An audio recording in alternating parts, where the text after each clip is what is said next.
Hi welcome to all. இப்போ நம்ம 1 minute வீடியோல என்ன டாபிக் பார்க்க போறோம் சொல்லி ரோஸ் பேசுவாங்க. ஜவ்வரிசியை பத்தி பார்க்க போறோம் ஜாஸ். ஜவ்வரிசியா பாயசம் செய்ய போறோமா? ஜவ்வரிசியில் நிறைய மருத்துவ குணம் வாஞ்சிருக்கு. அதெல்லாம் மருத்துவ குணமா? சரி சொல்லுங்க கேட்போம். ஜவ்வரிசியில கார்போஹைட்ரேட் நிறைய இருக்கிறதுனால நம்ம உடலுக்கு தேவையான ஆற்றலையும் கொடுக்கும். நம்ம இப்ப வெயிட் போடணும்னு நினைச்சீங்கன்னா ஜவ்வரிசியை நல்லா பால்ல கொதிக்க வச்சு சர்க்கரை ஆட் பண்ணி சாப்பிடலாம். சரி, அது வந்து நல்லா வெயிட் போடும். குழந்தைகளுக்கும் கொடுக்கலாம். நீங்க இதுல வேற என்ன சத்துக்கள் இருக்கு? இதுல சத்துக்கள் வந்து எலும்புகள் வந்து நல்லா ஆரோக்கியமா வைக்கும். புரத சத்து அதிகமா இருக்கிறனால வந்து நம்ம ரத்த ஓட்டத்தை வந்து சீராக வைக்கும். இது முக்கியமான பொருள் ஜவ்வரிசி தான். பிபியையும் குறைக்கும். வெயில் காலத்துல நம்ம உடலுக்கு சூட்டை தணிக்குது. அதனால ஜவ்வரிசி அடிக்கடி யூஸ் பண்ணலாம். இந்த ரோட்ல ஐஸ் சாப்பிட்டுருக்கீங்களா?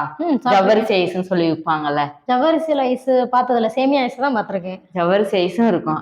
அதுல ஐஸ் கட்டியா இருக்கும், ஜவ்வரிசி முழுசு முழுசா இருக்கும். அவ்வளவு டேஸ்டா இருக்கும் அப்படி கடிச்சு சாப்பிட. சரி, அதுவும் உடலுக்கு நல்லதுதான்.